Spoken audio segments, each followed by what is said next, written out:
حضور اکرم صلی اللہ علیہ وآلہ وسلم کا ارشاد ہے، تمام اعمال کا دار و مدار نیت پر ہے، اور ہر عمل کا نتیجہ ہر انسان کو اس کی نیت کے مطابق ہی ملے گا۔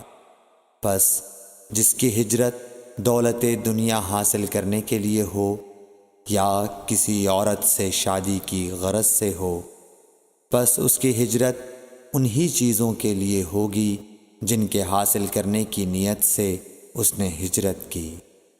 صحیح بخاری حدیث نمبر 1۔ حضور اکرم صلی اللہ علیہ وآلہ وسلم نے فرمایا کہ وحی نازل ہوتے وقت کبھی مجھ کو گھنٹی کی سی آواز محسوس ہوتی ہے، اور وحی کی یہ کیفیت مجھ پر بہت شاق گزرتی ہے۔ جب یہ کیفیت ختم ہوتی ہے تو میرے دل و دماغ پر اس فرشتے کے ذریعے نازل شدہ وحی محفوظ ہو جاتی ہے، اور کسی وقت ایسا ہوتا ہے کہ فرشتہ بشکل انسان میرے پاس آتا ہے اور مجھ سے کلام کرتا ہے، پس میں اس کا کہا ہوا یاد رکھ لیتا ہوں۔ صحیح بخاری حدیث نمبر 2۔ حضرت صلی اللہ علیہ وآلہ وسلم پر وحی کا ابتدائی دور اچھے سچے پاکیزہ خوابوں سے شروع ہوا۔ آپ خواب میں جو کچھ دیکھتے وہ صبح کی روشنی کی طرح صحیح اور سچا ثابت ہوتا۔ پھر من جانب قدرت آپ تنہائی پسند ہو گئے، اور آپ نے غار حرا میں خلوت نشینی اختیار فرمائی، اور کئی دن اور رات وہاں مسلسل عبادت اور یاد الہی و ذکر میں مشغول رہنے لگے۔ جب تک گھر آنے کو دل نہ چاہتا توشہ ہمراہ لیے ہوئے وہاں رہتے۔ توشہ ختم ہونے پر ہی اہلیہ محترمہ حضرت خدیجہ رضی اللہ تعالی عنہا کے پاس تشریف لاتے، اور کچھ توشہ ہمراہ لے کر پھر وہاں جا کر خلوت گزین ہو جاتے۔ یہی طریقہ جاری رہا یہاں تک کہ آپ پر حق منکشف ہو گیا، اور آپ غار حرا ہی میں قیام پذیر تھے کہ اچانک حضرت جبرائیل علیہ السلام آپ کے پاس حاضر ہوئے اور کہنے لگے کہ اے محمد پڑھو۔ آپ فرماتے ہیں کہ میں نے کہا کہ میں پڑھنا نہیں جانتا۔ آپ صلی اللہ علیہ وسلم فرماتے ہیں کہ فرشتے نے مجھے پکڑ کر اتنے زور سے بھینچا کہ میری طاقت جواب دے گئی، پھر مجھے چھوڑ کر کہا پڑھو۔ میں نے پھر وہی جواب دیا کہ میں پڑھا ہوا نہیں ہوں۔ اس فرشتے نے مجھ کو نہایت ہی زور سے بھینچا کہ مجھ کو سخت تکلیف محسوس ہوئی، پھر اس نے کہا کہ پڑھ۔ میں نے کہا میں پڑھا ہوا نہیں ہوں۔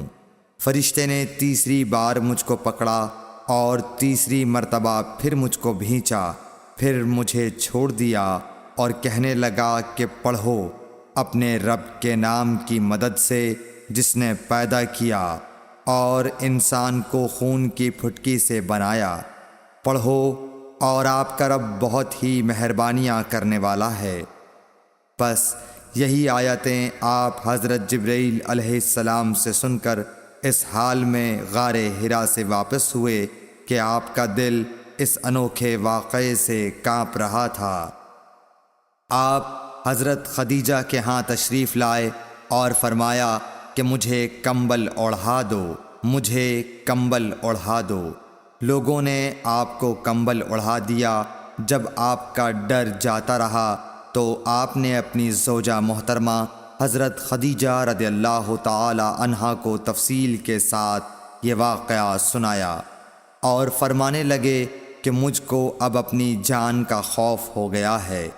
آپ کی اہلیہ محترمہ حضرت خدیجہ رضی اللہ تعالی عنہا نے آپ کی ڈھارس بندھائی اور کہا کہ آپ کا خیال صحیح نہیں ہے۔ اللہ کی قسم آپ کو اللہ کبھی رسوا نہیں کرے گا، آپ تو اخلاق فاضلہ کے مالک ہیں۔ آپ تو کنبہ پرور ہیں، بے کسوں کا بوجھ اپنے سر پر رکھتے ہیں، مفلسوں کے لیے آپ کماتے ہیں، مہمان نوازی میں آپ بے مثال ہیں، اور مشکل وقت میں آپ امر حق کا ساتھ دیتے ہیں۔ ایسے اوصاف حسنہ والا انسان یوں بے وقت ذلت و خواری کی موت نہیں پا سکتا۔ پھر مزید تسلی کے لیے حضرت خدیجہ رضی اللہ تعالی عنہا آپ کو ورقہ بن نوفل کے پاس لے گئیں، جو ان کے چچا زاد بھائی تھے اور زمانہ جاہلیت میں نصرانی مذہب اختیار کر چکے تھے اور عبرانی زبان کے کاتب تھے۔ چنانچہ انجیل کو بھی حسب منشائے خداوندی عبرانی زبان میں لکھا کرتے تھے۔ انجیل سریانی زبان میں نازل ہوئی تھی، پھر اس کا ترجمہ عبرانی زبان میں ہوا۔ ورقہ اسی کو لکھتے تھے۔ وہ بہت بوڑھے ہو گئے تھے، یہاں تک کہ ان کی بینائی بھی رخصت ہو چکی تھی۔ حضرت خدیجہ رضی اللہ تعالی عنہا نے ان کے سامنے آپ کے حالات بیان کیے اور کہا کہ اے چچا زاد بھائی، اپنے بھتیجے محمد صلی اللہ علیہ وسلم کی زبانی ذرا ان کی کیفیت سن لیجئے۔ وہ بولے کہ بھتیجے، آپ نے جو کچھ دیکھا ہے اس کی تفصیل سناؤ۔ چنانچہ آپ صلی اللہ علیہ وآلہ وسلم نے از اول تا آخر پورا واقعہ سنایا، جسے سن کر ورقہ بے اختیار ہو کر بول اٹھے کہ یہ تو وہی ناموس معزز رازدان فرشتہ ہے جسے اللہ نے حضرت موسیٰ علیہ السلام پر وحی دے کر بھیجا تھا۔ کاش میں آپ کے اس عہد نبوت کے شروع ہونے پر جواں عمر ہوتا، کاش میں اس وقت تک زندہ رہتا جب کہ آپ کی قوم آپ کو اس شہر سے نکال دے گی۔ رسول کریم صلی اللہ علیہ وآلہ وسلم نے یہ سن کر تعجب سے پوچھا کہ کیا وہ لوگ مجھ کو نکال دیں گے، حالانکہ میں تو ان میں صادق و امین و مقبول ہوں۔ ورقہ بولا، ہاں یہ سب کچھ سچ ہے، مگر جو شخص بھی آپ کی طرح امر حق لے کر آیا، لوگ اس کے دشمن ہی ہو گئے ہیں۔ اگر مجھے آپ کی نبوت کا وہ زمانہ مل جائے تو میں آپ کی پوری مدد کروں گا۔ مگر ورقہ کچھ دنوں کے بعد انتقال کر گئے، پھر کچھ عرصے تک وحی کی آمد موقوف رہی۔ صحیح بخاری حدیث نمبر 3۔ حضور اکرم صلی اللہ علیہ وآلہ وسلم نے وحی کے رک جانے کے زمانے کے حالات بیان فرماتے ہوئے کہا کہ ایک روز میں چلا جا رہا تھا کہ اچانک میں نے آسمان کی طرف ایک آواز سنی اور میں نے اپنا سر آسمان کی طرف اٹھایا۔ کیا دیکھتا ہوں کہ وہی فرشتہ جو میرے پاس غار حرا میں آیا تھا، وہ آسمان و زمین کے بیچ میں ایک کرسی پر بیٹھا ہوا ہے۔ میں اس سے ڈر گیا اور گھر آنے پر میں نے پھر کمبل اوڑھنے کی خواہش ظاہر کی۔ اس وقت اللہ پاک کی طرف سے یہ آیات نازل ہوئیں، اے لحاف اوڑھ کر لیٹنے والے، اٹھ کھڑا ہو اور لوگوں کو عذاب الہی سے ڈرا، اور اپنے رب کی بڑائی بیان کر، اور اپنے کپڑوں کو پاک صاف رکھ اور گندگی سے دور رہ۔ اس کے بعد وہی تیزی کے ساتھ پے در پے آنے لگی۔ صحیح بخاری حدیث نمبر 4۔ رسول اللہ صلی اللہ علیہ وآلہ وسلم نزول قرآن کے وقت بہت سختی محسوس فرمایا کرتے تھے، اور اس کی علامتوں میں سے ایک یہ تھی کہ یاد کرنے کے لیے آپ اپنے ہونٹوں کو ہلاتے تھے۔ ابن عباس رضی اللہ تعالیٰ عنہ نے کہا، میں اپنے ہونٹوں کو ہلاتا ہوں جس طرح آپ ہلاتے تھے۔ سعید کہتے ہیں، میں بھی اپنے ہونٹ ہلاتا ہوں جس طرح ابن عباس رضی اللہ تعالی عنہ کو میں نے ہلاتے دیکھا۔ پھر انہوں نے اپنے ہونٹ ہلائے۔ ابن عباس رضی اللہ تعالی عنہ نے کہا، پھر یہ آیت اتری کہ اے محمد، قرآن کو جلد جلد یاد کرنے کے لیے اپنی زبان نہ ہلاؤ، اس کا جمع کر دینا اور پڑھا دینا ہمارا ذمہ ہے۔ حضرت ابن عباس رضی اللہ تعالی عنہ کہتے ہیں، یعنی قرآن آپ صلی اللہ علیہ وآلہ وسلم کے دل میں جما دینا اور پڑھا دینا ہمارے ذمہ ہے۔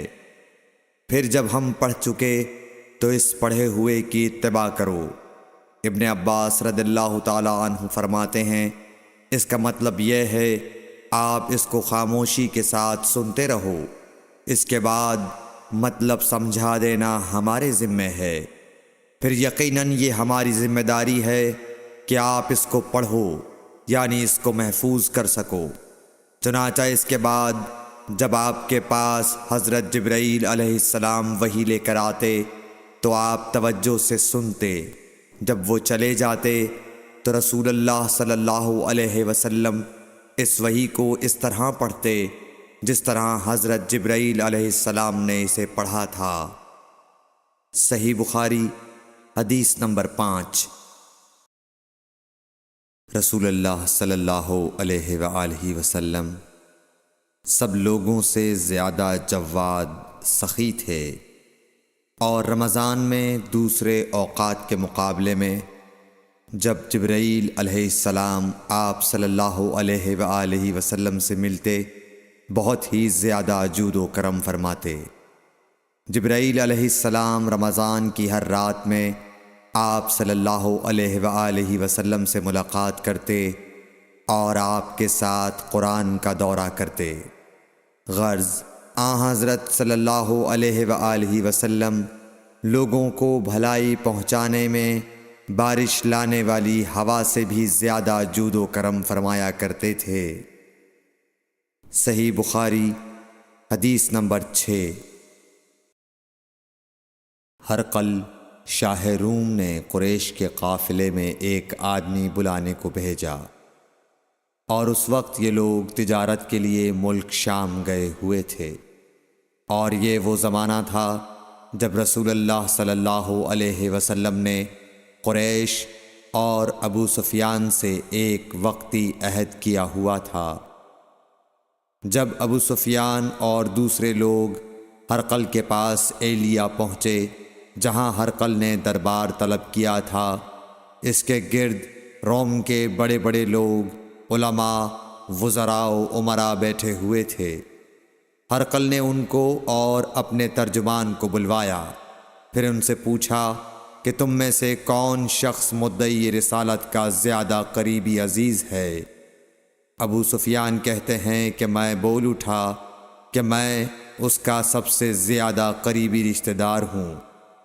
یہ سن کر ہرقل نے حکم دیا کہ اس ابو سفیان کو میرے قریب لا کر بٹھاؤ اور اس کے ساتھیوں کو اس کی پیٹھ کے پیچھے بٹھا دو۔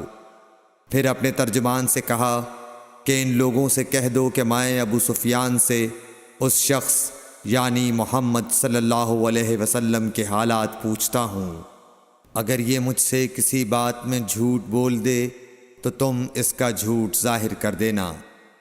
ابو سفیان کا قول ہے کہ خدا کی قسم اگر مجھے یہ غیرت نہ آتی کہ یہ لوگ مجھ کو جھٹلائیں گے تو میں آپ صلی اللہ علیہ وسلم کی نسبت ضرور غلط گوئی سے کام لیتا۔ خیر، پہلی بات جو ہرقل نے مجھ سے پوچھی وہ یہ کہ اس شخص کا خاندان تم لوگوں میں کیسا ہے؟ میں نے کہا وہ تو بڑے اونچے عالی نسب والے ہیں۔ کہنے لگا اس سے پہلے بھی کسی نے تم لوگوں میں ایسی بات کہی تھی؟ میں نے کہا نہیں۔ کہنے لگا اچھا اس کے بڑوں میں کوئی بادشاہ ہوا ہے؟ میں نے کہا نہیں۔ پھر اس نے کہا بڑے لوگوں نے اس کی پیروی اختیار کی ہے یا کمزوروں نے؟ میں نے کہا نہیں، کمزوروں نے۔ پھر کہنے لگا اس کے تابعدار روز بڑھتے جاتے ہیں یا کوئی ساتھی پھر بھی جاتا ہے؟ میں نے کہا نہیں۔ کہنے لگا کیا اپنے اس دعوی نبوت سے پہلے کبھی کسی بھی موقع پر اس نے جھوٹ بولا ہے؟ میں نے کہا نہیں، اور اب ہماری اس سے صلح کی ایک مقررہ مدت ٹھہری ہوئی ہے، معلوم نہیں وہ اس میں کیا کرنے والا ہے۔ ابو سفیان کہتے ہیں میں اس بات کے سوا اور کوئی جھوٹ اس گفتگو میں شامل نہ کر سکا۔ ہرقل نے کہا کیا تمہاری اس سے کبھی لڑائی بھی ہوئی ہے؟ ہم نے کہا کہ ہاں۔ بولا پھر تمہاری اور اس کی جنگ کا کیا حال ہوتا ہے؟ میں نے کہا لڑائی ڈول کی طرح ہے، کبھی وہ ہم سے میدان جنگ جیت لیتے ہیں اور کبھی ہم ان سے جیت لیتے ہیں۔ ہرقل نے پوچھا وہ تمہیں کس بات کا حکم دیتا ہے؟ میں نے کہا وہ کہتا ہے کہ صرف ایک اللہ ہی کی عبادت کرو، اس کا کسی کو شریک نہ بناؤ، اور اپنے باپ دادا کی شرک کی باتیں چھوڑ دو، اور ہمیں نماز پڑھنے، سچ بولنے، پرہیزگاری اور صلہ رحمی کا حکم دیتا ہے۔ یہ سب سن کر پھر ہرقل نے اپنے ترجمان سے کہا کہ ابو سفیان سے کہہ دے کہ میں نے تم سے اس کا نسب پوچھا تو تم نے کہا کہ وہ ہم سے عالی نسب ہے، اور پیغمبر اپنی قوم میں عالی نسب ہی بھیجے جایا کرتے ہیں۔ میں نے تم سے پوچھا کہ دعوی نبوت کی یہ بات تمہارے اندر اس سے پہلے کسی اور نے بھی کہی تھی؟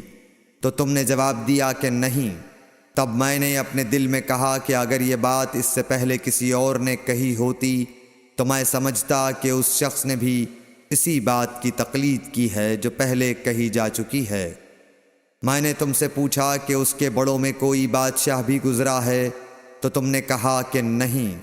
تو میں نے دل میں کہا کہ ان کے بزرگوں میں سے کوئی بادشاہ ہوا ہوگا تو کہہ دوں گا کہ وہ شخص اس بہانے اپنے آباء و اجداد کی بادشاہت اور ان کا ملک دوبارہ حاصل کرنا چاہتا ہے۔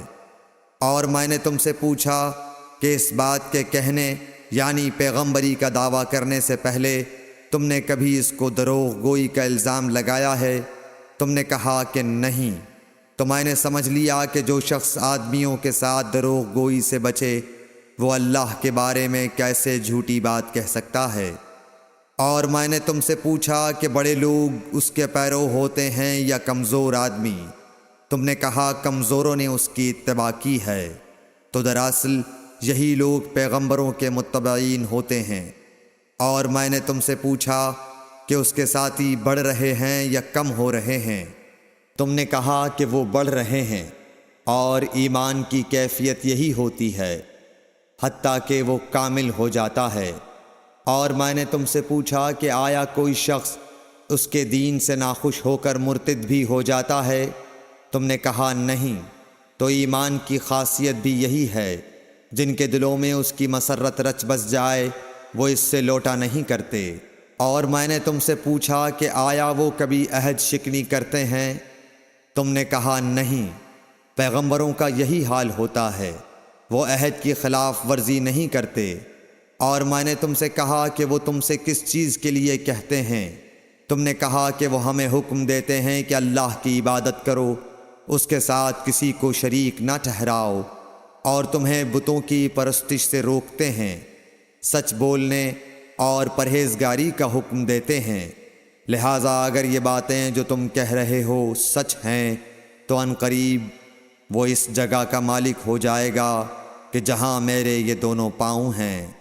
مجھے معلوم تھا کہ وہ پیغمبر آنے والا ہے، مگر مجھے یہ معلوم نہیں تھا کہ وہ تمہارے اندر ہوگا۔ اگر میں جانتا کہ اس تک پہنچ سکوں گا تو اس سے ملنے کے لیے ہر تکلیف گوارا کرتا۔ اگر میں اس کے پاس ہوتا تو اس کے پاؤں دھوتا۔ ہرقل نے رسول اللہ صلی اللہ علیہ وسلم کا وہ خط منگایا جو آپ نے وحیہ کلبی رضی اللہ تعالیٰ عنہ کے ذریعے حاکم بصرہ کے پاس بھیجا تھا، اور اس نے وہ ہرقل کے پاس بھیج دیا تھا۔ پھر اس کو پڑھا تو اس میں لکھا تھا، اللہ کے نام کے ساتھ جو نہایت مہربان اور رحم والا ہے۔ اللہ کے بندے اور اس کے پیغمبر محمد صلی اللہ علیہ وسلم کی طرف سے یہ خط ہے شاہ روم کے لیے۔ اس شخص پر سلام ہو جو ہدایت کی پیروی کرے۔ اس کے بعد میں آپ کے سامنے دعوت اسلام پیش کرتا ہوں۔ اگر آپ اسلام لے آئیں گے تو دین و دنیا میں سلامتی نصیب ہوگی، اللہ آپ کو دوہرا ثواب دے گا، اور اگر آپ میری دعوت سے روگردانی کریں گے تو آپ کی رعایا کا گناہ بھی آپ ہی پر ہوگا۔ اور اے اہل کتاب، ایک ایسی بات پر آ جاؤ جو ہمارے اور تمہارے درمیان یکساں ہے، وہ یہ کہ ہم اللہ کے سوا کسی کی عبادت نہ کریں اور کسی کو اس کا شریک نہ ٹھہرائیں، اور نہ ہم میں سے کوئی کسی کو خدا کے سوا اپنا رب بنائے۔ پھر اگر وہ اہل کتاب اس کتاب سے منہ پھیر لیں تو مسلمانوں، تم ان سے کہہ دو کہ تم مانو یا نہ مانو، ہم ایک خدا کے اطاعت گزار ہیں۔ ابو سفیان کہتے ہیں، جب ہرقل نے جو کچھ کہنا تھا کہہ دیا اور خط پڑھ کر فارغ ہوا تو اس کے ارد گرد بہت شور و غوغا ہوا، بہت سی آوازیں اٹھیں اور ہمیں باہر نکال دیا گیا۔ تب میں نے اپنے ساتھیوں سے کہا کہ ابو کبشہ کے بیٹے، حضرت صلی اللہ علیہ وسلم کا معاملہ تو بہت بڑھ گیا۔ دیکھو تو اس سے بنی اصفر روم کا بادشاہ بھی ڈرتا ہے۔ مجھے اس وقت سے اس بات کا یقین ہو گیا کہ حضور صلی اللہ علیہ وسلم عنقریب غالب ہو کر رہیں گے، حتیٰ کہ اللہ نے مجھے مسلمان کر دیا۔ راوی کا بیان ہے کہ ابن ناطور ایلیا کا حاکم ہرقل کا مصاحب اور شام کے نصارہ کا لاٹ پادری بیان کرتا تھا کہ ہرقل جب ایلیا آیا ایک دن صبح کو پریشان اٹھا تو اس کے درباریوں نے دریافت کیا کہ آج ہم آپ کی حالت بدلی ہوئی پاتے ہیں، کیا وجہ ہے؟ ابن ناطور کا بیان ہے کہ ہرقل نجومی تھا، علم نجوم میں وہ پوری مہارت رکھتا تھا۔ اس نے اپنے ہم نشینوں کو بتایا کہ میں نے آج رات ستاروں پر نظر ڈالی تو دیکھا کہ ختنہ کرنے والوں کا بادشاہ ہمارے ملک پر غالب آ گیا ہے۔ بھلا اس زمانے میں کون لوگ ختنہ کرتے ہیں؟ انہوں نے کہا کہ یہود کے سوا کوئی ختنہ نہیں کرتا، سو ان کی وجہ سے پریشان نہ ہوں۔ سلطنت کے تمام شہروں میں یہ حکم لکھ بھیجیے کہ وہاں جتنے یہودی ہوں سب قتل کر دیے جائیں۔ وہ لوگ انہی باتوں میں مشغول تھے کہ ہرقل کے پاس ایک آدمی لایا گیا جسے شاہ غسان نے بھیجا تھا۔ اس نے رسول اللہ صلی اللہ علیہ وسلم کے حالات بیان کیے۔ جب ہرقل نے سارے حالات سن لیے تو کہا کہ جا کر دیکھو وہ ختنہ کیے ہوئے ہے یا نہیں۔ انہوں نے اسے دیکھا تو بتلایا کہ وہ ختنہ کیا ہوا ہے۔ ہرقل نے جب اس شخص سے عرب کے بارے میں پوچھا تو اس نے بتلایا کہ وہ ختنہ کرتے ہیں۔ تب ہرقل نے کہا کہ یہی محمد صلی اللہ علیہ وسلم اس امت کے بادشاہ ہیں جو پیدا ہو چکے ہیں۔ پھر اس نے اپنے ایک دوست کو رومیہ خط لکھا اور وہ بھی علم نجوم میں ہرقل کی طرح ماہر تھا۔ پھر وہاں سے ہرقل حمص چلا گیا۔ ابھی حمص سے نکلا نہیں تھا کہ اس کے دوست کا خط اس کے جواب میں آ گیا۔ اس کی رائے بھی حضور صلی اللہ علیہ وسلم کے ظہور کے بارے میں ہرقل کے موافق تھی کہ محمد صلی اللہ علیہ وسلم واقعی پیغمبر ہیں۔ اس کے بعد ہرقل نے روم کے بڑے آدمیوں کو اپنے حمص کے محل میں طلب کیا اور اس کے حکم سے محل کے دروازے بند کر لیے گئے۔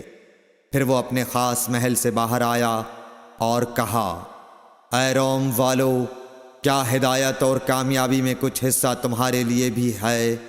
اگر تم اپنی سلطنت کی بقا چاہتے ہو تو پھر اس نبی صلی اللہ علیہ وسلم کی بیعت کر لو اور مسلمان ہو جاؤ۔ یہ سننا تھا کہ پھر لوگ وحشی گدھوں کی طرح دروازوں کی طرف دوڑے، مگر انہیں بند پایا۔ آخر جب ہرقل نے اس بات سے ان کی یہ نفرت دیکھی اور ان کے ایمان لانے سے مایوس ہو گیا تو کہنے لگا کہ ان لوگوں کو میرے پاس لاؤ۔ جب وہ دوبارہ آئے تو اس نے کہا، میں نے جو بات کہی تھی اس سے تمہاری دینی پختگی کی آزمائش مقصود تھی، سو وہ میں نے دیکھ لی۔ تب یہ بات سن کر وہ سب کے سب اس کے سامنے سجدے میں گر پڑے اور اس سے خوش ہو گئے۔ بالآخر ہرقل کی آخری حالت یہی رہی۔ صحیح بخاری حدیث نمبر 7۔ رسول اللہ صلی اللہ علیہ وسلم نے فرمایا، اسلام کی بنیاد 5 چیزوں پر قائم کی گئی ہے۔ اول، گواہی دینا کہ اللہ کے سوا کوئی معبود نہیں اور بے شک حضرت محمد صلی اللہ علیہ وسلم اللہ کے سچے رسول ہیں، اور نماز قائم کرنا اور زکوٰۃ ادا کرنا اور حج کرنا اور رمضان کے روزے رکھنا۔ صحیح بخاری حدیث نمبر 8۔ نبی کریم صلی اللہ علیہ وآلہ وسلم نے فرمایا کہ ایمان کی 60 سے کچھ اوپر شاخیں ہیں، اور حیا شرم بھی ایمان کی ایک شاخ ہے۔ صحیح بخاری حدیث نمبر 9۔ حضرت محمد مصطفیٰ صلی اللہ علیہ وآلہ وسلم نے فرمایا، مسلمان وہ ہے جس کی زبان اور ہاتھ سے مسلمان بچے رہیں، اور مہاجر وہ ہے جو ان کاموں کو چھوڑ دے جن سے اللہ نے منع فرمایا۔ صحیح بخاری حدیث نمبر 10۔ لوگوں نے پوچھا، یا رسول اللہ، کون سا اسلام افضل ہے؟ تو نبی صلی اللہ علیہ وسلم نے فرمایا، وہ جس کے ماننے والے مسلمانوں کی زبان اور ہاتھ سے سارے مسلمان سلامتی میں رہیں۔ صحیح بخاری حدیث نمبر 11۔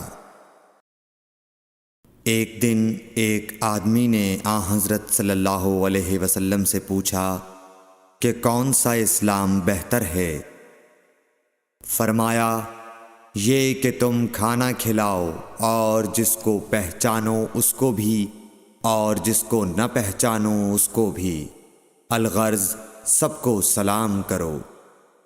صحیح بخاری حدیث نمبر 12۔ حضور اکرم صلی اللہ علیہ وآلہ وسلم نے فرمایا، تم میں سے کوئی شخص ایماندار نہ ہوگا جب تک اپنے بھائی کے لیے وہ نہ چاہے جو اپنے نفس کے لیے چاہتا ہے۔ صحیح بخاری حدیث نمبر 13۔ رسول کریم صلی اللہ علیہ وسلم نے فرمایا، قسم ہے اس ذات کی جس کے ہاتھ میں میری جان ہے، تم میں سے کوئی بھی ایماندار نہ ہوگا جب تک میں اس کے والد اور اولاد سے بھی زیادہ اس کا محبوب نہ بن جاؤں۔ صحیح بخاری حدیث نمبر 14۔ حضرت صلی اللہ علیہ وسلم نے فرمایا، تم میں سے کوئی شخص ایماندار نہ ہوگا جب تک اس کے والد اور اس کی اولاد اور تمام لوگوں سے زیادہ اس کے دل میں میری محبت نہ ہو جائے۔ صحیح بخاری حدیث نمبر 15۔ نبی کریم صلی اللہ علیہ وآلہ وسلم نے فرمایا، 3 خصلتیں ایسی ہیں کہ جس میں یہ پیدا ہو جائیں اس نے ایمان کی مٹھاس کو پا لیا۔ اول یہ کہ اللہ اور اس کا رسول اس کے نزدیک سب سے زیادہ محبوب بن جائیں، دوسرے یہ کہ وہ کسی انسان سے محض اللہ کی رضا کے لیے محبت رکھے، تیسرے یہ کہ وہ کفر میں واپس لوٹنے کو ایسا برا جانے جیسا کہ آگ میں ڈالے جانے کو برا جانتا ہے۔ صحیح بخاری حدیث نمبر 16۔ حضور اکرم صلی اللہ علیہ وآلہ وسلم نے فرمایا، انصار سے محبت رکھنا ایمان کی نشانی ہے، اور انصار سے کینہ رکھنا نفاق کی نشانی ہے۔ صحیح بخاری حدیث نمبر 17۔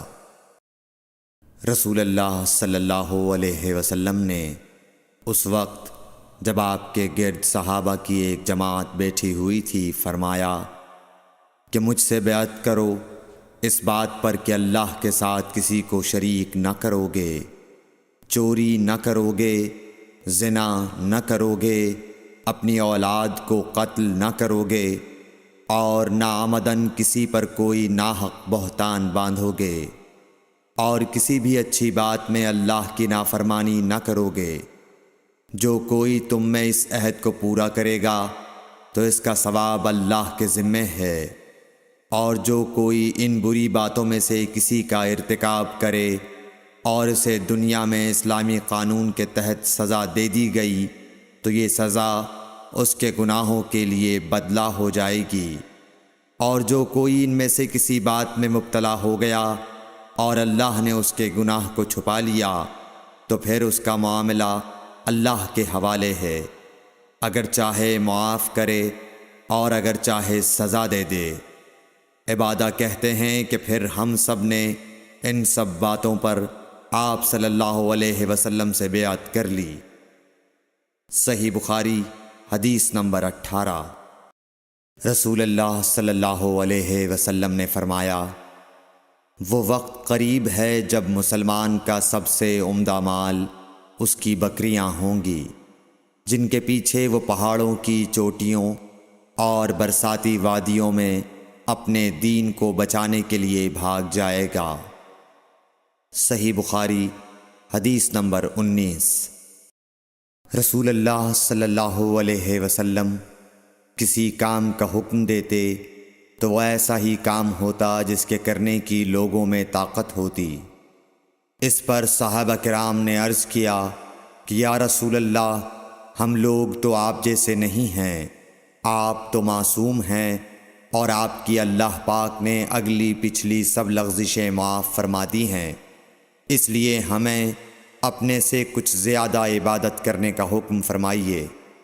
یہ سن کر آپ ناراض ہوئے، حتیٰ کہ خفگی آپ کے چہرہ مبارک سے ظاہر ہونے لگی۔ پھر فرمایا کہ بے شک میں تم سب سے زیادہ اللہ سے ڈرتا ہوں اور تم سب سے زیادہ اسے جانتا ہوں، پس تم مجھ سے بڑھ کر عبادت نہیں کر سکتے۔ صحیح بخاری حدیث نمبر 20۔ حضور اکرم صلی اللہ علیہ وآلہ وسلم نے ارشاد فرمایا، جس شخص میں یہ 3 باتیں ہوں گی وہ ایمان کا مزہ پالے گا۔ ایک یہ کہ وہ شخص جسے اللہ اور اس کا رسول ان کے ماں سوا سے زیادہ عزیز ہوں، اور دوسرے یہ کہ جو کسی بندے سے محض اللہ ہی کے لیے محبت کرے، اور تیسری بات یہ کہ جسے اللہ نے کفر سے نجات دی ہو، پھر دوبارہ کفر اختیار کرنے کو وہ ایسا برا سمجھے جیسا آگ میں گر جانے کو برا جانتا ہے۔ صحیح بخاری حدیث نمبر 21۔ حضرت محمد مصطفیٰ صلی اللہ علیہ وآلہ وسلم نے فرمایا، جب جنتی جنت میں اور دوزخی دوزخ میں داخل ہو جائیں گے، اللہ پاک فرمائے گا جس کے دل میں رائی کے دانے کے برابر بھی ایمان ہو، اس کو بھی دوزخ سے نکال لو۔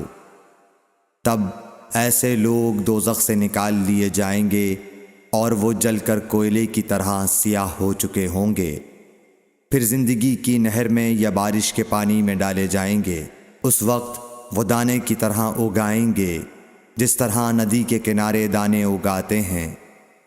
کیا تم نے نہیں دیکھا کہ دانہ زردی مائل پیچ در پیچ نکلتا ہے؟ صحیح بخاری حدیث نمبر 22۔ حضور اکرم صلی اللہ علیہ وآلہ وسلم نے فرمایا، میں ایک وقت سو رہا تھا، میں نے خواب میں دیکھا کہ لوگ میرے سامنے پیش کیے جا رہے ہیں اور وہ کرتے پہنے ہوئے ہیں، کسی کا کرتا سینے تک ہے اور کسی کا اس سے نیچا ہے۔ پھر میرے سامنے عمر بن خطاب لائے گئے، ان کے بدن پر جو کرتا تھا اسے وہ گھسیٹ رہے تھے، یعنی ان کا کرتا زمین تک نیچا تھا۔ صحابہ رضی اللہ تعالی عنہ نے پوچھا کہ یا رسول اللہ، اس کی کیا تعبیر ہے؟ آپ نے فرمایا کہ اس سے دین مراد ہے۔ صحیح بخاری حدیث نمبر 23۔ ایک مرتبہ رسول کریم صلی اللہ علیہ وسلم ایک انصاری شخص کے پاس سے گزرے، اس حال میں کہ وہ اپنے ایک بھائی سے کہہ رہے تھے کہ تم اتنی شرم کیوں کرتے ہو؟ آپ نے اس انصاری سے فرمایا کہ اس کو اس کے حال پر رہنے دو، کیونکہ حیا بھی ایمان ہی کا ایک حصہ ہے۔ صحیح بخاری حدیث نمبر 24۔ رسول اللہ صلی اللہ علیہ وسلم نے فرمایا، مجھے اللہ کی طرف سے حکم دیا گیا ہے کہ لوگوں سے جنگ کروں، اس وقت تک کہ وہ اس بات کا اقرار کر لیں کہ اللہ کے سوا کوئی معبود نہیں ہے، اور یہ کہ محمد صلی اللہ علیہ وسلم اللہ کے سچے رسول ہیں، اور نماز ادا کرنے لگیں اور زکوٰۃ دیں۔ جس وقت وہ یہ کرنے لگیں گے تو مجھ سے اپنے جان و مال کو محفوظ کر لیں گے، سوائے اسلام کے حق کے۔ رہا ان کے دل کا حال تو ان کا حساب اللہ کے ذمہ ہے۔ صحیح بخاری حدیث نمبر 25۔ رسول اللہ صلی اللہ علیہ وسلم سے دریافت کیا گیا کہ کون سا عمل سب سے افضل ہے؟ فرمایا اللہ اور اس کے رسول پر ایمان لانا۔ کہا گیا اس کے بعد کون سا؟ آپ نے فرمایا کہ اللہ کی راہ میں جہاد کرنا۔ کہا گیا پھر کیا ہے؟ آپ نے فرمایا حج مبرور۔ صحیح بخاری حدیث نمبر 26۔ رسول اللہ صلی اللہ علیہ وسلم نے چند لوگوں کو کچھ عطیہ دیا اور سعد وہاں موجود تھے۔ وہ کہتے ہیں کہ رسول اللہ صلی اللہ علیہ وسلم نے ان میں سے ایک شخص کو کچھ نہ دیا، حالانکہ وہ ان میں مجھے سب سے زیادہ پسند تھا۔ میں نے کہا حضور آپ نے فلاں کو کچھ نہ دیا، میں اسے مومن گمان کرتا ہوں۔ آپ نے فرمایا مومن یا مسلمان؟ میں تھوڑی دیر چپ رہ کر پھر پہلی بات دہرانے لگا۔ حضور صلی اللہ علیہ وسلم نے بھی دوبارہ وہی جواب دیا۔ پھر آپ نے فرمایا کہ اے سعد، باوجود یہ کہ ایک شخص مجھے زیادہ عزیز ہے، پھر بھی میں اسے نظر انداز کر کے کسی اور دوسرے کو اس خوف کی وجہ سے یہ مال دیتا ہوں کہ وہ اپنی کمزوری کی وجہ سے اسلام سے پھر جائے اور اللہ اسے آگ میں اوندھا ڈال دے۔ صحیح بخاری حدیث نمبر 27۔ ایک آدمی نے رسول اللہ صلی اللہ علیہ وسلم سے پوچھا کون سا اسلام بہتر ہے؟ آپ صلی اللہ علیہ وسلم نے فرمایا کہ تو کھانا کھلائے اور ہر شخص کو سلام کرے، خواہ اس کو تو جانتا ہو یا نہ جانتا ہو۔ صحیح بخاری حدیث نمبر 28۔ حضرت صلی اللہ علیہ وسلم نے فرمایا مجھے دوزخ دکھلائی گئی تو اس میں زیادہ تر عورتیں تھیں جو کفر کرتی ہیں۔ کہا گیا حضور کیا وہ اللہ کے ساتھ کفر کرتی ہیں؟ آپ صلی اللہ علیہ وسلم نے فرمایا کہ خاوند کی ناشکری کرتی ہیں اور احسان کی ناشکری کرتی ہیں۔ اگر تم عمر بھر ان میں سے کسی کے ساتھ احسان کرتے رہو، پھر تمہاری طرف سے کبھی کوئی ان کے خیال میں ناگواری کی بات ہو جائے تو فوراً کہہ اٹھے گی کہ میں نے کبھی بھی تجھ سے کوئی بھلائی نہیں دیکھی۔ صحیح بخاری حدیث نمبر 29۔ حضرت صلی اللہ علیہ وآلہ وسلم فرماتے تھے جب دو مسلمان اپنی اپنی تلواریں لے کر بھڑ جائیں تو قاتل اور مقتول دونوں دوزخی ہیں۔ عرض کیا گیا یا رسول اللہ قاتل تو خیر ضرور دوزخی ہونا چاہیے، مقتول کیوں؟ فرمایا وہ بھی اپنے ساتھی کو مار ڈالنے کی حرص رکھتا تھا، موقع پاتا تو وہ اسے ضرور قتل کر دیتا، دل کے عزم صمیم پر وہ دوزخی ہوا۔ صحیح بخاری حدیث نمبر 30۔ ابو ذر ایک جوڑا پہنے ہوئے تھے اور ان کا غلام بھی جوڑا پہنے ہوئے تھا۔ سبب دریافت کیا گیا تو کہنے لگے کہ میں نے ایک شخص یعنی غلام کو برا بھلا کہا تھا اور اس کی ماں کی غیرت دلائی یعنی گالی دی، تو رسول اللہ صلی اللہ علیہ وسلم نے یہ معلوم کر کے مجھ سے فرمایا اے ابو ذر، تو نے اسے ماں کے نام سے غیرت دلائی ہے، بے شک تجھ میں ابھی کچھ زمانہ جاہلیت کا اثر باقی ہے۔ یاد رکھو ماتحت لوگ تمہارے بھائی ہیں، اللہ نے اپنی کسی مصلحت کی بنا پر انہیں تمہارے قبضے میں دے رکھا ہے، تو جس کے ماتحت اس کا کوئی بھائی ہو تو اس کو بھی وہی کھلائے جو آپ کھاتا ہے، اور وہ کپڑا اسے پہنائے جو آپ پہنتا ہے، اور ان کو اتنے کام کی تکلیف نہ دو کہ ان کے لیے مشکل ہو جائے، اور اگر کوئی سخت کام ڈالو تو تم خود بھی ان کی مدد کرو۔ صحیح بخاری حدیث نمبر 31۔ جب سورہ انعام کی یہ آیت اتری، جو لوگ ایمان لائے اور انہوں نے اپنے ایمان میں گناہوں کی آمیزش نہیں کی، تو آپ صلی اللہ علیہ وسلم کے اصحاب نے کہا، یا رسول اللہ، یہ تو بہت ہی مشکل ہے، ہم میں کون ایسا ہے جس نے گناہ نہیں کیا؟ تب اللہ پاک نے سورہ لقمان کی یہ آیت اتاری کہ بے شک شرک بڑا ظلم ہے۔ صحیح بخاری حدیث نمبر 32۔ رسول اللہ صلی اللہ علیہ وآلہ وسلم نے فرمایا، منافق کی علامتیں 3 ہیں: جب بات کرے جھوٹ بولے، جب وعدہ کرے اس کے خلاف کرے، اور جب اس کو امین بنایا جائے تو خیانت کرے۔ صحیح بخاری حدیث نمبر 33۔ رسول اللہ صلی اللہ علیہ وسلم نے فرمایا کہ 4 عادتیں جس کسی میں ہوں تو وہ خالص منافق ہے، اور جس کسی میں ان 4 میں سے ایک عادت ہو تو وہ بھی نفاق ہی ہے جب تک اسے نہ چھوڑ دے۔ وہ یہ ہیں: جب اسے امین بنایا جائے تو امانت میں خیانت کرے، اور بات کرتے وقت جھوٹ بولے، اور جب کسی سے عہد کرے تو اسے پورا نہ کرے، اور جب کسی سے لڑے تو گالیوں پر اتر آئے۔ صحیح بخاری حدیث نمبر 34۔ رسول اللہ صلی اللہ علیہ وسلم نے فرمایا، جو شخص شب قدر ایمان کے ساتھ محض ثواب آخرت کے لیے ذکر و عبادت میں گزارے، اس کے گزشتہ گناہ بخش دیے جاتے ہیں۔ صحیح بخاری حدیث نمبر 35۔ رسول اللہ صلی اللہ علیہ وسلم نے فرمایا، جو شخص اللہ کی راہ میں جہاد کے لیے نکلا، اللہ اس کا ضامن ہو گیا۔ اللہ تعالیٰ فرماتا ہے، اس کو میری ذات پر یقین اور میرے پیغمبروں کی تصدیق نے اس سرفروشی کے لیے گھر سے نکالا ہے۔ میں اس بات کا ضامن ہوں کہ یا تو اس کو واپس کر دوں ثواب اور مال غنیمت کے ساتھ، یا شہید ہونے کے بعد جنت میں داخل کر دوں۔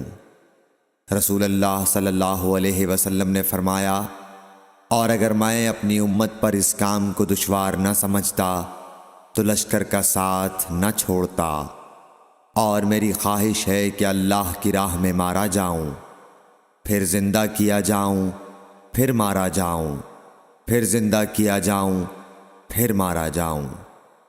صحیح بخاری حدیث نمبر 36۔ حضرت صلی اللہ علیہ وسلم نے فرمایا، جو کوئی رمضان میں راتوں کو ایمان رکھ کر اور ثواب کے لیے عبادت کرے، اس کے اگلے گناہ بخش دیے جاتے ہیں۔ صحیح بخاری حدیث نمبر 37۔ حضرت صلی اللہ علیہ وسلم نے فرمایا، جس نے رمضان کے روزے ایمان اور خالص نیت کے ساتھ رکھے، اس کے پچھلے گناہ بخش دیے گئے۔ صحیح بخاری حدیث نمبر 38۔ حضرت صلی اللہ علیہ وسلم نے فرمایا، بے شک دین آسان ہے، اور جو شخص دین میں سختی اختیار کرے گا تو دین اس پر غالب آ جائے گا اور اس کی سختی نہ چل سکے گی۔ بس اس لیے اپنے عمل میں پختگی اختیار کرو، اور جہاں تک ممکن ہو میانہ روی برتو، اور خوش ہو جاؤ کہ اس طرز عمل سے تم کو دارین کے فوائد حاصل ہوں گے، اور صبح اور دوپہر اور شام اور کسی قدر رات میں عبادت سے مدد حاصل کرو۔ نماز 5 وقتہ بھی مراد ہو سکتی ہے کہ پابندی سے ادا کرو۔ صحیح بخاری حدیث نمبر 39۔ رسول اللہ صلی اللہ علیہ وسلم جب مدینہ تشریف لائے تو پہلے اپنی نانہال اترے جو انصار تھے، اور وہاں آپ نے 16 یا 17 ماہ بیت المقدس کی طرف منہ کر کے نماز پڑھی، اور آپ کی خواہش تھی کہ آپ کا قبلہ بیت اللہ کی طرف ہو۔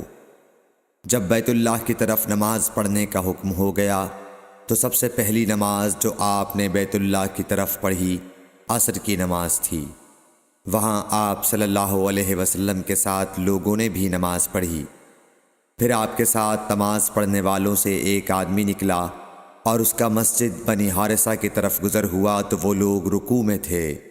وہ بولا کہ میں اللہ کی گواہی دیتا ہوں کہ میں نے رسول اللہ صلی اللہ علیہ وسلم کے ساتھ مکے کی طرف منہ کر کے نماز پڑھی ہے۔ یہ سن کر وہ لوگ اسی حال میں بیت اللہ کی طرف گھوم گئے، اور جب رسول اللہ صلی اللہ علیہ وسلم بیت المقدس کی طرف منہ کر کے نماز پڑھا کرتے تھے، یہودی اور عیسائی خوش ہوتے تھے، مگر جب آپ نے بیت اللہ کی طرف منہ پھیر لیا تو انہیں یہ امر ناگوار ہوا۔ زہیر ایک راوی کہتے ہیں کہ ہم سے ابو اسحاق نے برا سے یہ حدیث بھی نقل کی ہے کہ قبلہ کی تبدیلی سے پہلے کچھ مسلمان انتقال کر چکے تھے، تو ہمیں یہ معلوم نہ ہو سکا کہ ان کی نمازوں کے بارے میں کیا کہیں۔ تب اللہ نے یہ آیت نازل کی، وَمَا كَانَ اللَّهُ لِيُضِيعَ إِيمَانَكُمْ، سورہ بقرہ آیت نمبر 143۔ صحیح بخاری حدیث نمبر 40۔ حضور اکرم صلی اللہ علیہ وآلہ وسلم نے ارشاد فرمایا کہ جب ایک بندہ مسلمان ہو جائے اور اس کا اسلام عمدہ ہو، یقین و خلوص کے ساتھ ہو، تو اللہ اس کے گناہ کو جو اس نے اس اسلام لانے سے پہلے کیا معاف فرما دیتا ہے، اور اب اس کے بعد کے لیے بدلہ شروع ہو جاتا ہے، یعنی ایک نیکی کے عوض 10 گناہ سے لے کر 700 گناہ تک ثواب، اور ایک برائی کا اسی برائی کے مطابق بدلہ دیا جاتا ہے، مگر یہ کہ اللہ تعالیٰ اس برائی سے بھی درگزر کرے اور اسے بھی معاف فرما دے، یہ بھی اس کے لیے آسان ہے۔ صحیح بخاری حدیث نمبر 41۔ رسول اللہ صلی اللہ علیہ وسلم نے فرمایا کہ تم میں سے کوئی شخص جب اپنے اسلام کو عمدہ بنا لے، یعنی نفاق اور ریا سے پاک کر لے، تو ہر نیک کام جو وہ کرتا ہے اس کے عوض 10 سے لے کر 700 گناہ تک نیکیاں لکھی جاتی ہیں، اور ہر برا کام جو کرتا ہے تو وہ اتنا ہی لکھا جاتا ہے جتنا کہ اس نے کیا ہے۔ صحیح بخاری حدیث نمبر 42۔ رسول اللہ صلی اللہ علیہ وسلم ایک دن حضرت عائشہ رضی اللہ تعالی عنہا کے پاس آئے۔ اس وقت ایک عورت حضرت عائشہ رضی اللہ تعالی عنہا کے پاس بیٹھی تھی۔ آپ صلی اللہ علیہ وسلم نے دریافت کیا، یہ کون ہے؟ عرض کیا، فلاں عورت، اور اس کی نماز کے اشتیاق اور پابندی کا ذکر کیا۔ آپ صلی اللہ علیہ وسلم نے فرمایا، ٹھہر جاؤ، سن لو کہ تم پر اتنا ہی عمل واجب ہے جتنے عمل کی تمہارے اندر طاقت ہے۔ اللہ کی قسم، ثواب دینے سے اللہ نہیں اکتاتا، مگر تم عمل کرتے کرتے اکتا جاؤ گے، اور اللہ کو دین کا وہی عمل زیادہ پسند ہے جس کی ہمیشہ پابندی کی جا سکے، اور انسان بغیر اکتائے اسے انجام دے۔ صحیح بخاری حدیث نمبر 43۔ رسول اللہ صلی اللہ علیہ وسلم نے فرمایا، جس شخص نے لا الہ الا اللہ کہہ لیا اور اس کے دل میں جو برابر بھی ایمان ہے، تو وہ ایک نہ ایک دن دوزخ سے ضرور نکلے گا، اور دوزخ سے وہ شخص بھی ضرور نکلے گا جس نے کلمہ پڑھا اور اس کے دل میں گیہوں کے دانے برابر خیر ہے، اور دوزخ سے وہ بھی نکلے گا جس نے کلمہ پڑھا اور اس کے دل میں ایک ذرہ برابر بھی خیر ہے۔ صحیح بخاری حدیث نمبر 44۔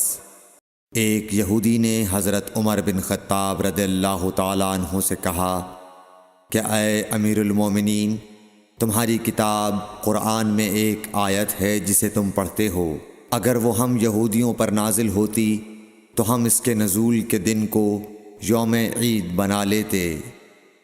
آپ نے پوچھا، وہ کون سی آیت ہے؟ اس نے جواب دیا، سورہ مائدہ کی آیت، کہ آج میں نے تمہارے دین کو مکمل کر دیا اور اپنی نعمت تم پر تمام کر دی اور تمہارے لیے دین اسلام پسند کیا۔ حضرت عمر رضی اللہ تعالی عنہ نے فرمایا کہ ہم اس دن اور اس مقام کو خوب جانتے ہیں۔ جب یہ آیت رسول اللہ صلی اللہ علیہ وسلم پر نازل ہوئی، اس وقت آپ صلی اللہ علیہ وسلم عرفات میں جمعے کے دن کھڑے ہوئے تھے۔ صحیح بخاری حدیث نمبر 45۔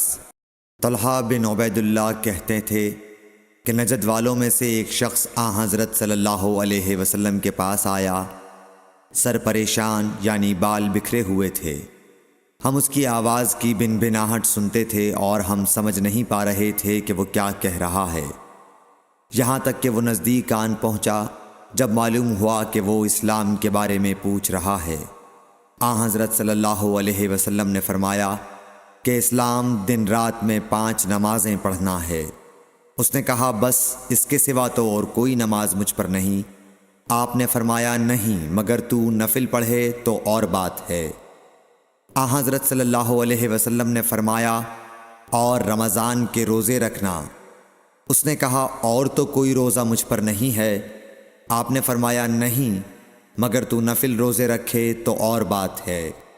طلحہ نے کہا اور حضرت صلی اللہ علیہ وسلم نے اس زکوٰۃ کا بیان کیا۔ وہ کہنے لگا کہ بس اور کوئی صدقہ مجھ پر نہیں ہے۔ آپ نے فرمایا نہیں، مگر یہ کہ تو نفل صدقہ دے تو اور بات ہے۔ پھر وہ شخص پیٹھ موڑ کر چلا گیا، یوں کہتا جاتا تھا قسم خدا کی میں نہ اس سے بڑھاؤں گا نہ گھٹاؤں گا۔ حضرت صلی اللہ علیہ وسلم نے فرمایا اگر یہ سچا ہے تو اپنی مراد کو پہنچ گیا۔ صحیح بخاری حدیث نمبر 46۔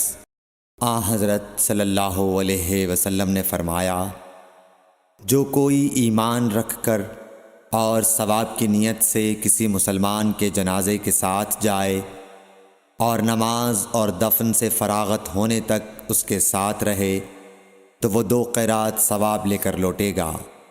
ہر قیرات اتنا بڑا ہوگا جیسے احد کا پہاڑ۔ اور جو شخص جنازے پر نماز پڑھ کر دفن سے پہلے لوٹ جائے تو وہ 1 قیرات ثواب لے کر لوٹے گا۔ صحیح بخاری حدیث نمبر 47۔ حضرت صلی اللہ علیہ وسلم نے فرمایا کہ مسلمان کو گالی دینے سے آدمی فاسق ہو جاتا ہے اور مسلمان سے لڑنا کفر ہے۔ صحیح بخاری حدیث نمبر 48۔ حضرت صلی اللہ علیہ وسلم اپنے حجرے سے نکلے، لوگوں کو شب قدر بتانا چاہتے تھے وہ کون سی رات ہے۔ اتنے میں 2 مسلمان آپس میں لڑ پڑے۔ آپ صلی اللہ علیہ وسلم نے فرمایا میں تو اس لیے باہر نکلا تھا کہ تم کو شب قدر بتلاؤں، اور فلاں فلاں آدمی لڑ پڑے تو وہ میرے دل سے اٹھا لی گئی، اور شاید اسی میں کچھ تمہاری بہتری ہو۔ تو اب ایسا کرو کہ شب قدر کو رمضان کی 27ویں، 29ویں اور 25ویں رات میں ڈھونڈا کرو۔